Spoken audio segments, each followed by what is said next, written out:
All right, America's reddest state is putting a conservative divide in focus. Wyoming's primary contests show voters were split on moderate and hard-right candidates. CBS News projects State Senator Eric Barlow will be at the top of the gubernatorial ticket in the fall. He secured the party's nomination over President Trump's pick. But Trump-backed Congresswoman Harriet Hageman is projected to win her Senate primary. And Chuck Gray is projected to win the primary for his state's at-large House seat. He didn't get an official endorsement from the president, but he does align with MAGA values. And more moderate candidate Robert Short is projected to win the GOP nomination to replace Gary Gray as Secretary of State. David Chen is a national correspondent for the New York Times. He's been covering this divide among Wyoming Republicans and joins us now for a bit of a scoop. David, good morning. How surprising is it to you then, based on what you know, that a Trump-endorsed candidate fell short in the campaign for governor there? I think it might surprise folks who generally assume that a Trump endorsement in a very red state is amount to sort of a golden ticket. But Wyoming has always prided itself on sort of walk into its own drummer and really taking sort of the personal door-to-door campaigning a lot more seriously.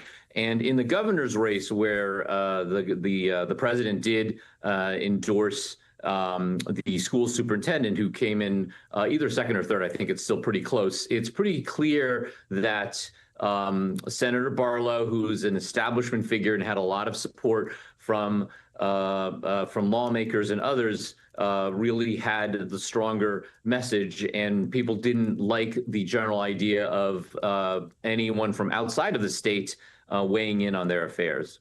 And based on what you've seen, what is behind the divide among Republicans in Wyoming? Does it echo at all what we're seeing with Democrats in other states as they decide between a centrist, more moderate view and progressivism? What are Republicans debating?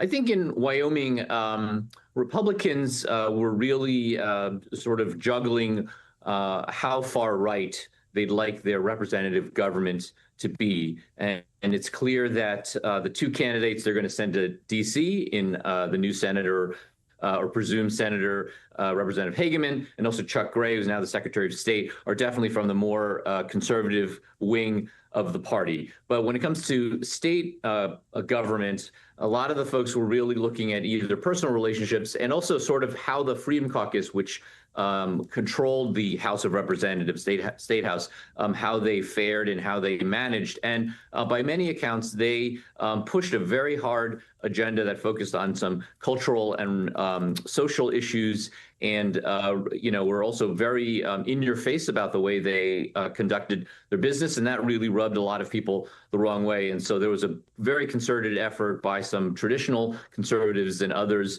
to push back a little bit, and that was really more the divide, and very uniquely Wyoming. And I know that you recently spoke with a wide range of voices in Wyoming. David, in our last few seconds, what's your biggest takeaway from how they feel? I think the biggest takeaway is there's a sign that you see in a couple places, kind of a version of, don't California my Texas, right? And you see that in different parts of the state where people say, don't Jackson Hole my Sundance, or don't do this to my town. And I think there's a sense of pride in terms of folks really wanting to assert their say. And I think that's kind of a very useful lesson for folks who assume that a big name endorsement or a lot of money might kind of get you over the top. It's still in a very small place. A lot of it is about personal relationships and sort of the ability to kind of do things for your neighbors and your community. Yeah, fewer than 600,000 people in the entire state. So you're more likely to know the people in your community too. David Chen, thanks for providing us your insight today. Absolutely. Appreciate you being with us.